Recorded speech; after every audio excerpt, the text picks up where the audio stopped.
Adamlar elə bilir ki, bədbəxtdilər, xoşbəxt olmalıdırlar. Ona görə uğur axtarırlar, uğur treninqləri, layihələr, ən çox oxunan kitablar bir süni bir şey yaradıb, haykü yaradıblar. Uğur, müvəffəqiyyət filan. Bəli, insan uğurunu artırmalıdır, amma elə çıxmasın ki, sən sıfırdan başlamısan, ya bədbəxt olacaqsan, ya xoşbəxt, dəridən qabıqdan çıxmalısan ki, xoşbəxt olasan. Xeyr, sən artıq xoşbəxtsən ki, varsan.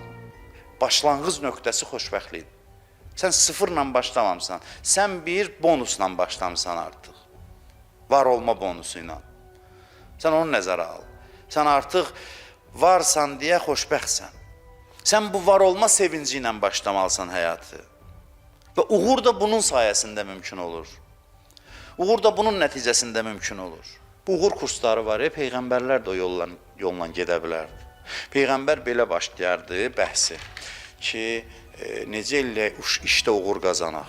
Onu Həzrət İsa da bilirdi, Həzrət Musa da, Nuh peyğəmbər də, İslam peyğəmbəri də, amma bilirdi o şeyləri. Danışardı, necə uğur qazanmalı, cəmaatı dəvət eləyərdi uğur kurslarına, danışardı, sonra deyərdi, Allah da var. Bu həyatda Allah da var. Amma Allah belə demir, peyğəmbərlər belə demir. Fundamental məsələlərdən başlayır, məad, Allah, əbədiyyət, təməli düzəldir ki, sonra haşiyələr öz-özünə düzəlsin. Haşiyələr o təməl üzərində düzəlsin. Həyatın hər zərrəsindən Allah çıxsın. Həyatı sıxasan Allah çıxsın içindən. Bir də həyatı sıxırsan pul çıxır. Həyatı sıxırsan, məqam çıxır. Nə qədər sevindirə bilər ki? Yaxşı, mənə uğur yolunu öyrətdilər, yaxşı, müvəffəq bir iş adamı oldum, pul qazandım, cibim pulla doldu, get. Sonra bu sual var, nə olsun? Hər şeyi həll eləyir. Mən Ramazan ay xütbələrində o sözü çox deyirdim. Haçan ki, xoşbəxt oldun, xəyallar səni apardı, bir nədən ki, nə olsun? Sonra deyəndə görürsən ki, adam xəcalət çəkir düşüncələrinə, xəyallarına, sevincinə görə. Nə olsun, sonrası nədir? Sual verirəm, nə ilə şadsan, ay insan, nə ilə sevinirsən, uğur nəyə deyirsən? Sən 5 dəqiqəlik uğura sevinəcəksənsə, qəmi ağır olacaq axı bunun. Bu səni aldadır, məst eləyir, 5 dəqiqəlik uğura səni sevindirir, sənin hədəfləri darlaşdırır, hansısa cari hədəflər qoyur qarşıva, sən insan olaraq doymayacaqsan, elə bir cavab qəm gələcək sənə ki, sonra o burnun 2 qanadından gələcək o sevincin. Uğurun nəticəsi budur, uğur deyilənin.